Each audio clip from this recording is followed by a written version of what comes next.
为了小伙伴们更加便捷的查询参考，我们对小白测评微信公众号后台数据做了改版。以后你只要看到我们出了某款机型以测评为名称的视频，例如三星 S8测评，你只需要在微信公众号后台直接回复机型名称三星 S8，即可查看更加全面的数据。不光有实拍样张对比，还有性能跑分、发热续航等等众多实测数据。以后你买机或者给别人做参考，只要我们出了测评视频，你都可以随时在微信公众号后台回复查看。小白测评微信公众号做你的实时测评数据助手，免费的，赶紧上车。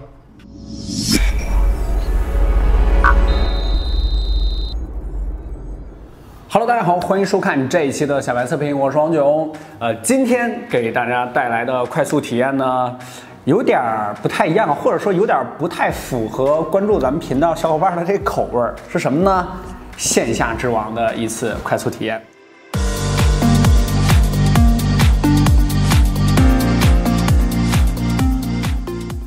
线下之王今年应该是一个答案啊，就是这个 OPPO 的R11。但是呢，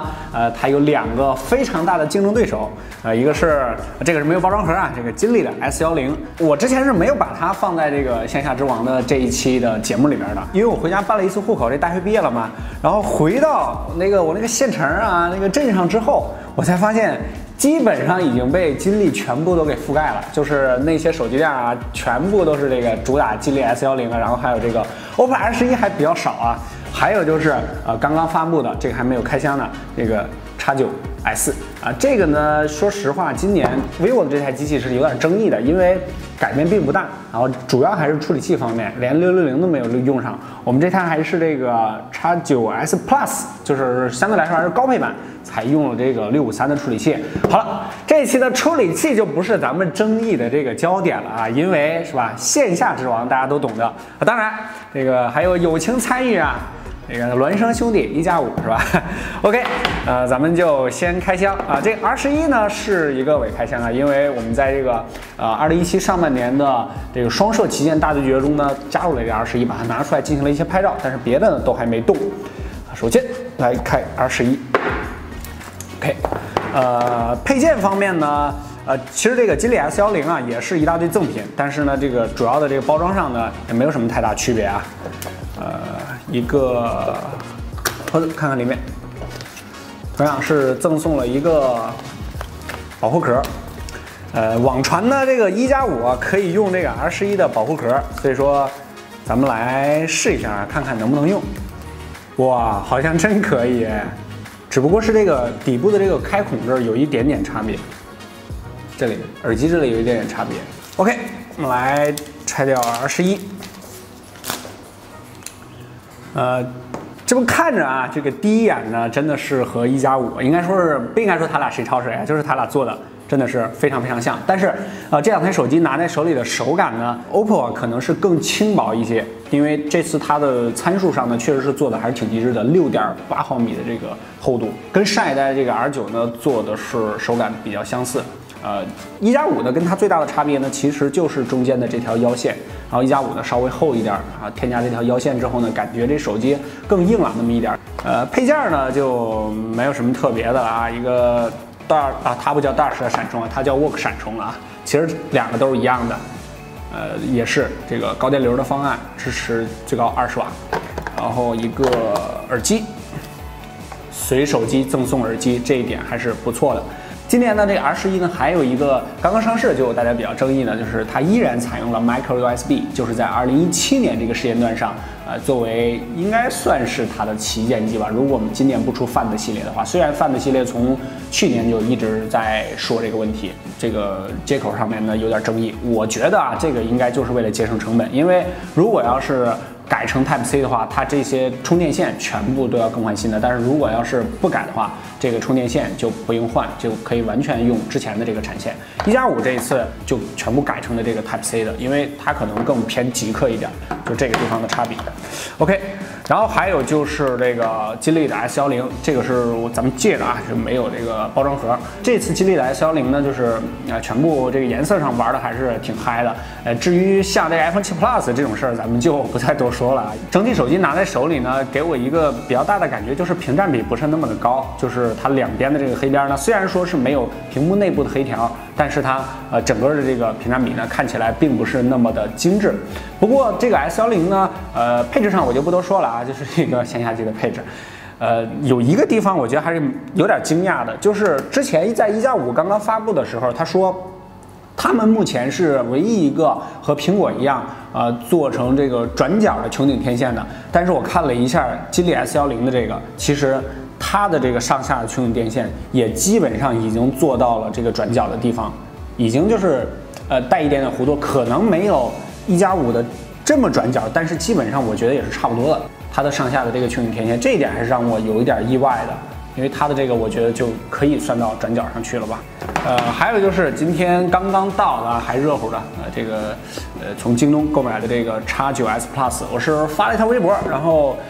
很多小伙伴吐槽啊，说这手机你买它干嘛呀，是吧？不值得测，但是呢，还是做这种线下之王的专题，肯定要缺少不了 vivo 的身影。咱们总不能等 vivo 再发下一代是吧？包装盒上呢就跟上一代没什么太大差别。然后vivo 呢它主打2个地方，一个就是拍照，一个就是 WiFi。这个就是在 vivo 开机的时候都有一个 Camera in Music， 在它的 logo 下面就会写着。然后呢，它也定期呢。就是国内玩定制吧，就是各种品牌的定制啊，就是跟这种合作啊，那种合作啊，玩的最好的应该就是 vivo， 又是什么之前那个球队的，然后又是 NBA 的，它前一阵子就是出了一个 NBA 版本吧，现在的这个代言人也是库里。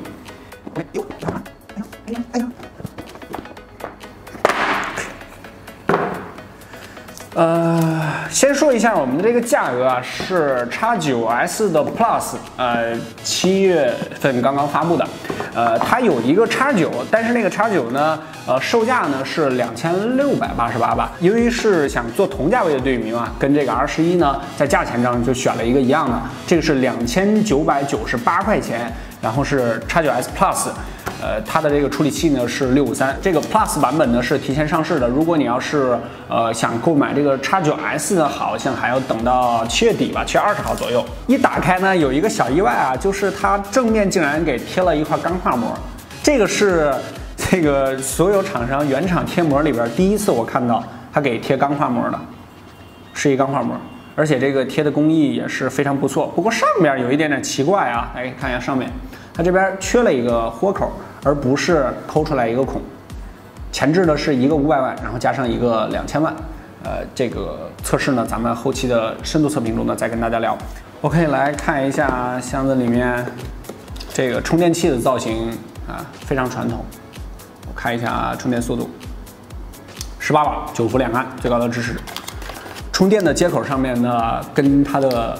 这个好兄弟 OPPO 是一样的，也没有升级到 Type C， 还是 Micro USB。但是这代机器呢，可能是它一个迭代更新吧。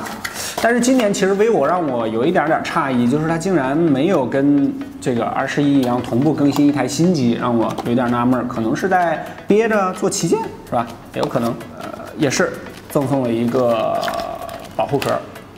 把它拿出来，然后这就是说明书什么的啊，卡针。配件方面呢 ，vivo 要特别说一下，其实 OPPO 如果你在线下买的话呢，也是一样啊，就是一大堆的赠品。我们这个还是在京东购买的，所以说赠品还是相对来说比较少的，只有3个。我看这个小伙伴在这个微信的后台给我发过来，真的是铺了半个桌子赠品，就是在线下买的。有一个蓝牙音箱，这个东西还是不错的。然后还有一个移动电源，这移动电源是5000毫安时，还有一个自拍杆，这就是它的赠品。这些东西咱们就作为这一期视频的礼物送给大家。其实线下机都是这样，如果要是大家在这种门店购买的话呢，让那些享有这个占小便宜心理的人有满足感，是吧？你看我这个膜也给你贴了，壳也送给你了，还送你蓝牙音箱、自拍杆也给你了，连充电宝都给你了。是吧？整个这一套，你买个手机，什么都齐了，还是很会营销的。小伙伴们更加便捷的查询参考，我们对小白测评微信公众号后台数据做了改版。以后你只要看到我们出了某款机型以测评为名称的视频，例如三星 S8 测评，你只需要在微信公众号后台直接回复机型名称三星 S8，即可查看更加全面的数据。不光有实拍样张对比，还有性能跑分、发热续航等等众多实测数据。以后你买机或者给别人做参考，只要我们出了测评视频，你都可以随时在微信公众号后台回复查看。小白测评微信公众号做你的实时测评数据助手，免费的，赶紧上车。OK， 咱们先来开机看一下这次的 vivo。它开机呢就会给你显示 Camera Music， 就是它vivo 主打的两个。但是呢，这个 HiFi 呢，我之前在测评中呢一直没跟大家聊过，因为这东西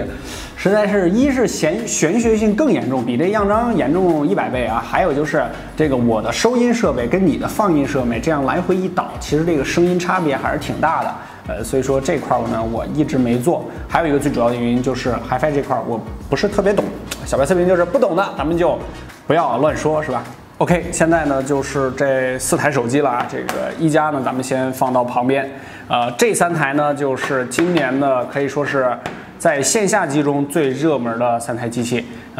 吉利的 S10，然后 OPPO R11，还有就是 X9S， 我们这台是 Plus 的版本。vivo 的这个天线呢，其实这个做的就不如这2台来的极致了啊，应该说是这2台啊，这个 OPPO R11呢，它是微缝天线。在这个底部的穹顶天线上呢，这个吉利 S10， 然后1+5，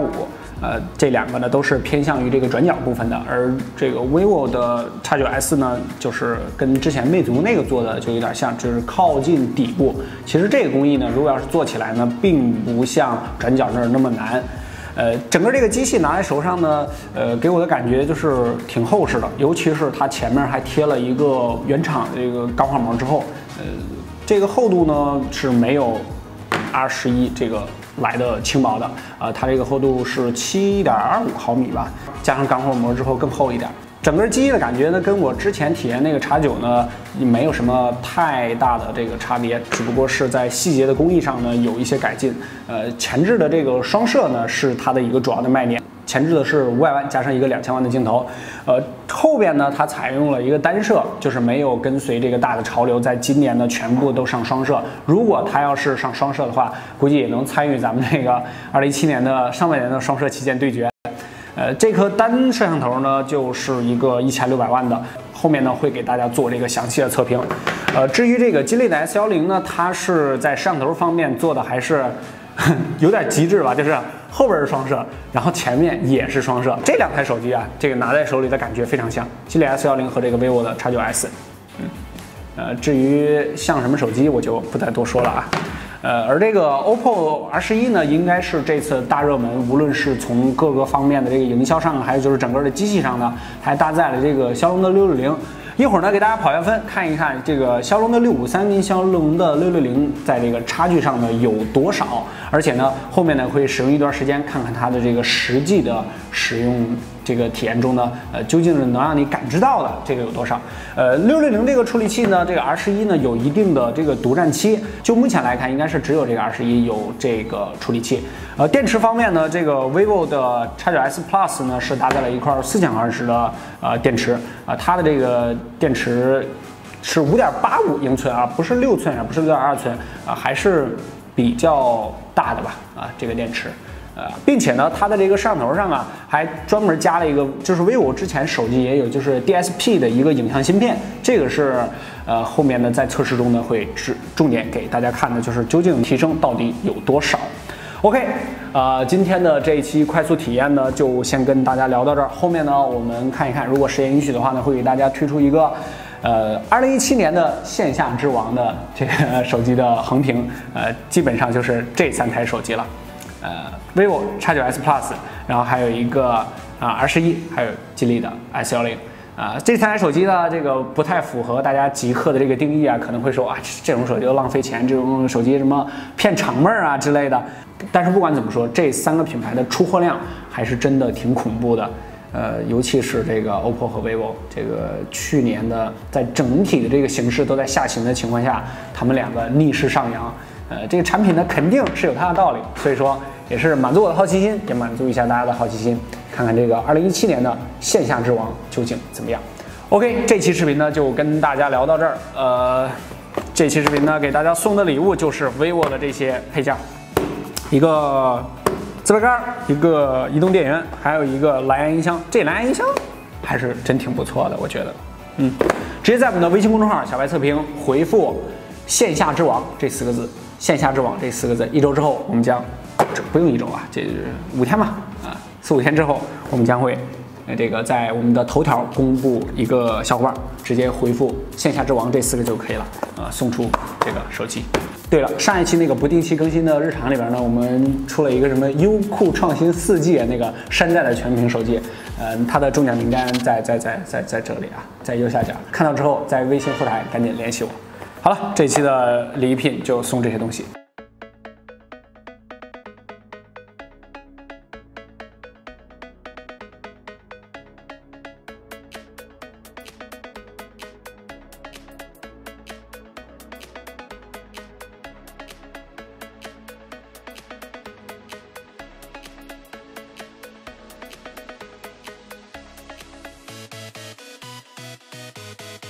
OK， 这期视频就到这儿啊！欢迎大家关注我的新浪微博小白 MTX， 有什么建议、质疑、提问的，这评论或者是私信就可以了。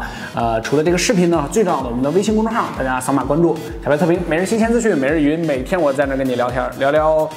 这个科技圈的趋势，聊聊最新发布的手机啊等等电子产品。不客观真体验，小白测评，下期再见，拜拜。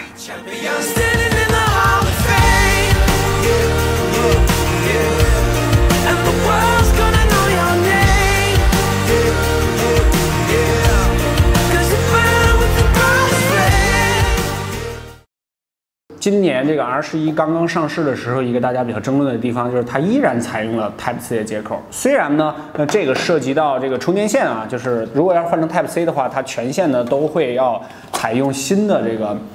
充电线。说错了啊！你刚才说它依旧采用 Type-C 接口。依旧啊？重新说。啊，它 Micro USB 的。啊，对，它依旧采用了这个 Micro USB。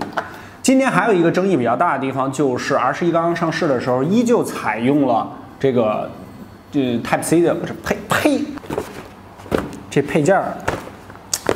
还是挺多的，应该在线下买是吧？给一大堆，然后都送给大家。拜拜。